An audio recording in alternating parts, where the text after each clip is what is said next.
Assalamualaikum warahmatullahi wabarakatuh. Oke, balik lagi ya dengan Mbak Duki. Hmm, Sorry udah lama vakum dari channel ini karena hektik banget ya kuliah mulai dari kelas, asistensi dan lain sebagainya. Tapi karena berhubung udah pengumuman KSNP dan udah ada peserta untuk yang di KSN, jadi gue bakal sedikit bahas tentang tes di KSN Ekonomi, terus juga nanti bakal lanjut bahas soal-soal teori yang dari KSN 2020. Gitu. Sebelumnya, gue ngucapin dulu selamat buat teman-teman semua yang lolos dari tingkat provinsi ke tingkat nasional. Ya, itu suatu prestasi yang cukup membanggakan lah, disyukurin dan juga eh, selamat berjuang nanti di KSN Ekonomi. Terus yang belum lolos, hmm, sebenarnya walaupun kalian nggak lolos, kalian itu udah usaha yang terbaik lah. Karena sejujurnya KSN Ekonomi mulai dari tingkat kabupaten kota, terus provinsi sampai ke nasional, itu ya udah menggambarkan gimana perjuangan kalian. Dan itu juga udah ini kan, udah jalan takdir kalian masing-masing. Mungkin eh, ada dari kalian yang memang ditakdirin gitu buat lolos dan ada yang memang ditakdirin buat nggak lolos gitu. Ya, kalau untuk kalian yang masih kelas 11, kalian masih punya kesempatan ya untuk tahun depan untuk dipersiapin lagi tuh ada jenjang sekitar 6 bulan buat ke tingkatan KSN di tahun depan gitu. Kalau bisa sampai ke nasional gitu ya. Untuk yang udah kelas 12, kalau kalian mau masih ngambil lomba lagi nggak apa-apa. Cuman ya lebih baik kalian persiapan kan untuk universitas kalian. Karena itu ya jauh lebih penting. Gitu. Intinya semuanya semangat ya. Oke, nah untuk di video ini gue bakal bahas dulu gimana gambaran KSN Nasional Ekonomi. Gitu. Sebelum nanti lanjutannya kita bahas yang soal KSN 2020. Nah, sejujurnya bidang ekonomi itu tesnya itu offline maupun online, maksudnya pas KSN online maupun offline itu nggak beda jauh, bahkan kayaknya sama aja deh. Ya, semua tes dari yang offline gitu, itu tetap ada gitu meskipun kemarin online gitu. Dan ekonomi itu termasuk bidang yang paling banyak tesnya.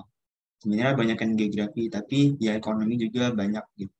Terus penyusunan jadwal masing-masing tes itu biasanya nggak ngotak sih, maksudnya kayak yang bobotnya gede itu ditabrak di satu hari biasanya kayak gitu.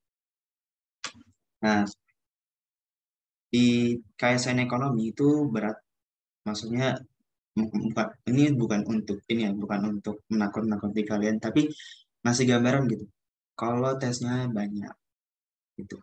Nah, tesnya itu secara umum ada 4 gitu. Tes teori, nah teori, terus trading saham, terus makalah sama presentasi ini sebenarnya jadi satu ya. Terus ide bisnis startup. Tapi kalau yang tahun ini kurang tahu sih. Dia bakal diubah nggak yang ide bisnis startup gitu. Soalnya kalau pas offline itu namanya game invention. Jadi kalian kayak dikasih barang-barang random lah. Terus kalian disuruh buat barang yang ya terserah sih kayak barang imajinasi kalian. Terus kalian promosi di depan semua orang. Tuh kalau pas online kita disuruh buat ide bisnis startup gitu. Nah, kita breakdown dulu dari yang paling atas, dari yang teori. Kalau teori kalian pasti udah ini ya, udah familiar karena memang dari tingkat kabupaten, kota sampai provinsi pasti kalian ya tesnya kan cuma teori kan, PG sama esai. Kalau tahun lalu itu kan cuma ya memang kan dari pokoknya selain tahun ini itu tes teori itu ya kayak gitu maksudnya PG sama esai doang. Kalau tahun ini kan kayak yang pas ke SMP kemarin ada PG-nya terus ada isian singkat sama esai kan gitu. Cuman kayak kalau gue kurang tahu sih apa jadwal ataupun komposisi ataupun jenis tesnya itu nanti gimana. Tapi kalau gambaran tahun kemarin itu kayak gini. Nah, pilihan ganda itu terdiri dari 50 soal. Terus esainya 5 soal. Jadi kayak ya kayak tingkat provinsi sama kayak tingkat provinsi tahun-tahun sebelumnya kan kayak gitu semua gitu. Nah, bobot di bobot di teori itu paling gede gitu. Oh iya, ini gue salah tulis ya. Harusnya harusnya teori itu 60 totalnya. Sorry, bener-bener. Cuman kayaknya kelihatannya bobot di teori itu 60% dari penilaian total. Jadi yang paling gede itu di tes teori. Nah, tes teori itu kalau tahun kemarin di breakdown lagi, jadi 40%-nya dari pilihan ganda, terus 20%-nya dari esai. Jadi 60% itu 40 PG, 20-nya esai. Gitu.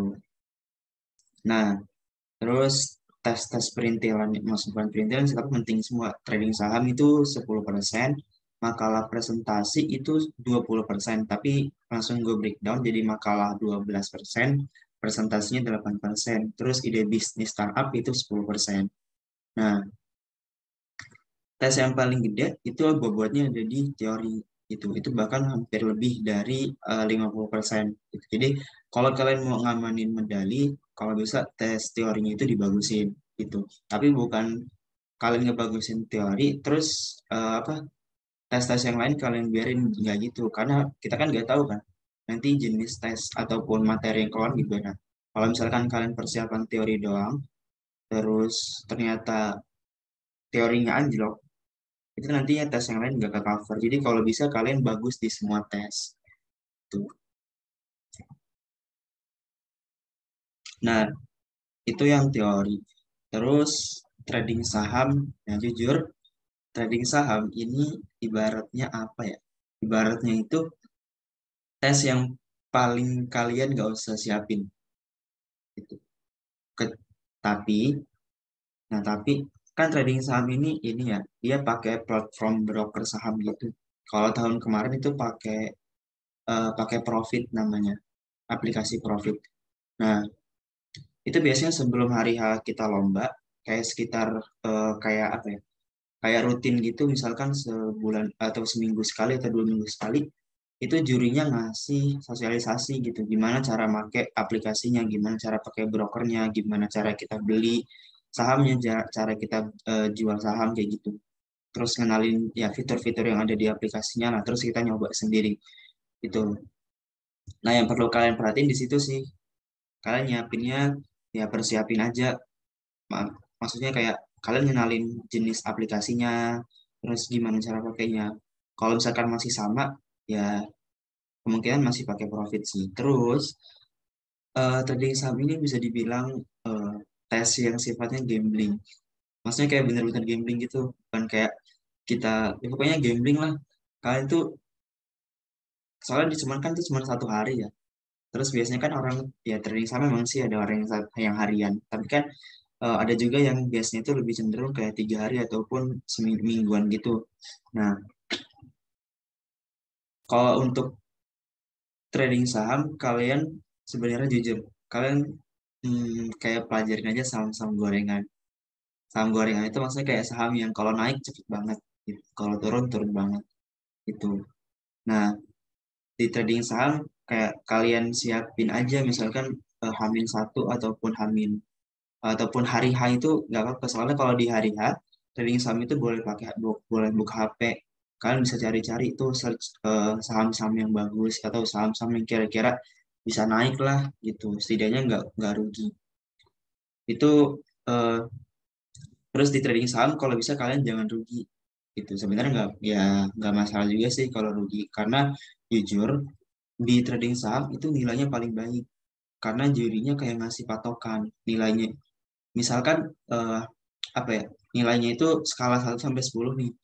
Nah, si jurinya itu masih nilai minimalnya 6,5, paling gedenya sekitar 80 sampai 90. Berarti kan range-nya nggak terlalu jauh kan antara yang gede sama yang kecil gitu. Nah, itu bisa kayak ya ibaratnya kalau misalkan di waktu persiapan itu kalian perlu nyiapin semua, mulai dari teori, trading saham, makalah, sama ide bisnis. Trading saham itu kalian ya berarti kayak abain dulu deh apa namanya persiapan trading saham. Lebih baik kalian yang persiapan yang lebih gede bobotnya kayak teori, makalah, sama presentasi di bisnis gitu. Terus kalau misalkan, tapi kalau jujur kalau trading saham itu ya kepake banget sih di kehidupan sehari-hari. Maksudnya kayak kita kenal saham, terus gimana pakai cara belinya gitu bakal pakai banget di kehidupan sehari-hari. Jadi kalau kalian mau belajar juga nggak apa-apa, tapi ya kayak gue bilang tadi, eh, tes-tes yang bobotnya gede ya diutamain dulu aja gitu. Kayak kalau mau latihan memang mau latihan simulasi itu biasanya ada di aplikasi kayak misalkan RTI Bisnis. Kalau kalian cari di Play Store ya, kalian cari terus itu biasanya kalau nggak salah ada simulasinya gitu. Kalau kalian mau simulasi di situ bisa. Ataupun kalau memang kalian memang mau langsung belajar saham atau apa ya tinggal basic. Sebenarnya simpel sih kayak kalian cari aja YouTube atau channel YouTube yang buat belajar saham gitu. Itu sih untuk yang trading saham.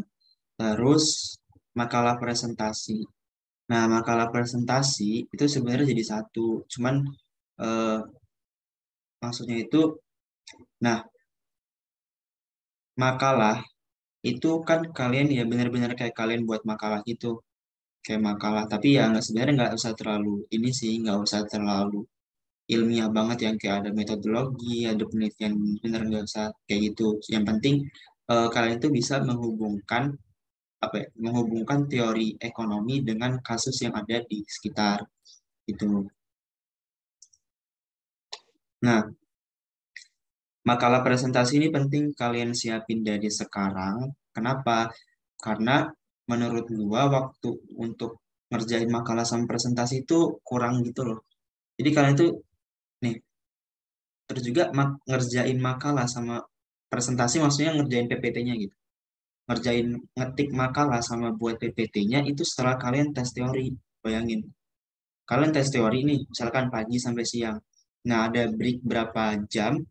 Pokoknya setelah sekitar 1 jam deh break antara teori sama ngetik makalah sama buat PPT. Nah, kalian tuh dikasih tema itu setelah kalian ngerjain teori kalian. Jadi misalkan kalian teori dari jam 8 sampai jam misalkan 3 jam sampai jam 11 nih. Nah, pas kalian submit jawaban teori itu baru dikasih tema untuk makalahnya gitu. Dikasih tema makalah. Jadi kayak ibaratnya kayak juri itu nyuruh kalian itu nyiapin makalahnya itu antara apa jeda waktunya gitu. Tuh. Nah, terus buat makalah sama buat PPT presentasi itu cuma dikasih waktu 3 jam.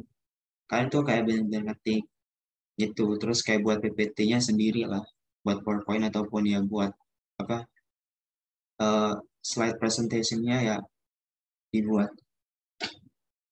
Nah, tapi kenapa gue bilang disuruh disiapin padahal temanya baru dikasih setelah ngerjain teori. Nah, jadi sebenarnya kalau di ekonomi yang makalah itu temanya nggak jauh-jauh antara 4 topik. Yang pertama itu ekonomi syariah, terus Bank Indonesia, OJK, sama pasar modal. Nah, dia nggak jauh-jauh dari ketiga ini. Cuman kalau perbedaan tahun kemarin sama tahun-tahun sebelumnya, tahun kemarin tuh kayak mendadak gitu, cuman dikasih 2 tema. Kalau tahun kemarin tuh temanya tentang apa ya? Tentang inequality sama fintech, financial technology. Jadi kayak beda gitu tahun kemarin. Nah, tapi beruntungnya apa yang udah gua makalah sama PPT yang udah gua siapin itu masih relate gitu. Maksudnya kan gua pertamanya itu pengen ngebuat ekonomi syariah tentang kalau punya gua kemarin tuh peer-to-peer lending syariah gitu buat UMKM. Nah, itu kan bisa bisa sebenarnya bisa include ke ekonomi syariah, bisa juga include di OJK kan. Gitu. Nah, tapi ternyata ketika cuman tahu nih, cuman ada 2 tema ini ya pada banyak yang kaget gitu kan. Nah, beruntungnya punya gua kan masih masuk ke fintech gitu. Jadi masih bisa eh, diubah-ubah sedikit gitu. Meskipun kalau tahun kemarin tuh kayak, padahal kan kondisinya ini ya, kondisinya lagi pandemi. Jadi gue nyiapinnya kayak apa? Nyiapinnya kayak ya peer-to-peer lending yang pokoknya berhubungan sama pandemi gitu. Tapi ternyata sama jurinya nggak boleh ada kaitan sama sekali tentang pandemi gitu. Jadi diasumsiin kalau kita itu lagi nggak pandemi gitu. Nah itu yang lebih menurut gua agak ngubah sedikit kemarin makalahnya dari konsep makalah gua awal. Nah jadi intinya ya kalian siapin aja sih antara topik 4 ini gitu. Terus kalau misalkan nanti ada perubahan gitu kayak tahun kemarin ya, setidaknya kalian tuh gimana caranya bisa ngehubungin gitu lah makalah yang udah kalian siapin terus sama tema yang tiba-tiba muncul gitu. Nah, kalian juga persiapan gitu latihan ngetik karena ya makalah kan ini ya diketik ya. Jadi kalian harus siap-siap. Terus juga latihan presentasi, latihan buatnya gitu. Jadi nanti makalah sama presentasinya udah dibuat, terus disubmit gitu. Nah, hari berikutnya atau hari keberapanya gitu. Pokoknya di hari yang berbeda baru nanti kalian presentasiin. Nah, presentasinya itu di depan juri. Terus jurinya juga yang nanti diacak sih. Diacak apa ya? Diacak ya pokoknya tergantung. Tapi kalau pengen bagus nilainya saran gue nih, kalian ngambil yang ini tema ekonomi syariah. Biasanya jurinya enak-enak gitu. Biasanya sih. Tapi nggak tahu kalau kalau tahun ini kayak diacak-acak lagi nggak tahu. Gitu. Itu makalah presentasi. Terus yang ide bisnis startup. Nah, ide bisnis startup itu nanti kalian dibuat kelompok gitu. Dibuat kelompok. Itu kalian nggak sebenarnya nggak terlalu ribet. Maksudnya nggak usah kayak seribet buat proposal proposal bisnis gitu nggak usah gitu. Yang penting kalian sama tim kalian itu kayak ngasih ide gitu, ngasih ide bisnis startup eh, ya tentang apa gitu misalkan. Kalau gue kemarin sama tim gue itu tentang aplikasi yang ini apa menghubungkan atau mempermudah UMKM pertanian gitu. Nah, itu kalian buat gitu. Terus buatnya agak detail. Maksudnya ya nggak usah sedetail apa proposal bisnis tapi nggak usah sedetail proposal bisnis tapi kalian jelasin kayak benar-benar mulai dari finansialnya terus perencanaannya nanti gimana operasionalnya gimana itu kalian nanti persiapin itunya. Nah, terus ide bisnis yang kalian rencanain itu kalian presentasiin, maksudnya buat PPT juga. Nanti dipresentasiin ke juri. Terus jurinya juga itu bukan bukan sembarangan sih, kayak memang penasihat kayak yang diundang itu penasihat startup gitu kan. Terus kayak yang apa memang udah bergerak di dunia startup kayak gitu. Jadi kalian bak ya bisa aja kena cecer gitu buat apa pertanyaan bisnis kalian yang kalian ide dari bisnis kalian itu jadi eh, tes-tes yang ada di KSN Ekonomi 2020 sama tahun-tahun sebelumnya. Kalau tahun ini kurang tahu sih, tapi ya kemungkinan nggak beda jauh gitu. Oke, jadi itu tadi ya, yang PG 20, sorry, PG-nya 40, SA-nya 20, jadi teorinya itu 60%, terus trading sahamnya 10%, makalah presentasi 20%, ide bisnisnya 10%. Gitu. Terus kalau di teori itu biasanya ada soal dia nanti teorinya baru sih. Terus esainya juga hard apa namanya difficulty-nya jauh gitu dibanding yang KSNP. Jadi kalian persiapin gitu. Kalau saran gua kalian persiapin ya sebenarnya persiapin semuanya sih. Terus kayak tinggal bobotnya juga. Bobot yang paling gede kalian banyakin persiapannya gitu. Kayak lebih kalian banyakin ulang-ulang gitu. Terus kalau makalah presentasi itu juga kalian banyakin juga sih persiapannya karena ya itu penting juga Kak. Oh ya, satu lagi. Kalian sebelum lomba itu nanti ada syarat buat makalah. Terus nanti pokoknya dikasih tahu sama jurinya suruh buat makalah yang maksudnya temanya gimana. Nah, makalah syarat ini itu sebenarnya nggak masuk penilaian sih. Cuman kayak ya kalian disuruh bikin aja gitu. Ya, tapi kalau bisa tetap dibagusin karena ya kita nggak tahu gitu Siapa tahu makalah syarat tahu-tahu dimasukin gitu. Jadi kalian kemungkinan itu bakal buat 2 makalah. Nah, tapi mana yang lebih diprioritasin? Yang lebih diprioritasin saran gua yang makalah yang atas, makalah yang hari H. Atau istilahnya kalau dulu tuh makalah on the spot namanya. Ini yang kalian prioritasin gitu. Kalau makalah syarat ya tetap buat gitu. Seenggaknya ya bagus. Ya seenggaknya ya harus bagus sih. Harus bagus, tapi ya prioritasnya tetap yang makalah on the spot gitu. Terus ide bisnis kalian ya persiapan juga sih, kayak lebih persiapan kayak gimana buat PPT yang bagus atau buat presentasi ide bisnis yang bagus gitu, kayak isinya apa aja, itu saran dari gua. Terus kalau trading saham kayak tadi, kalian cari rekomendasi aja, misalkan hari H-1 apa hari H juga nggak apa-apa, karena pas trading juga kalian bisa ngerjain, bisa searching. Oke, itu pengenalan KSN ekonomi. Nah, mungkin itu aja. Oh iya, terus kalau misal sebenarnya kalau apa sih?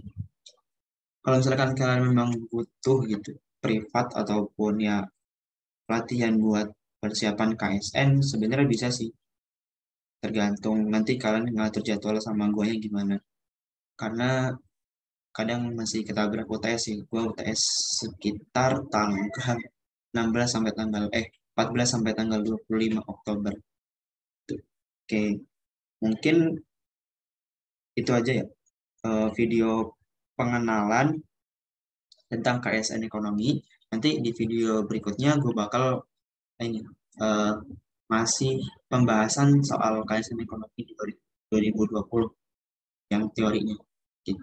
Oke, mungkin itu aja dari gue. Semoga bermanfaat. Terima kasih udah nonton. Oke, sampai jumpa di video berikut. Thank you.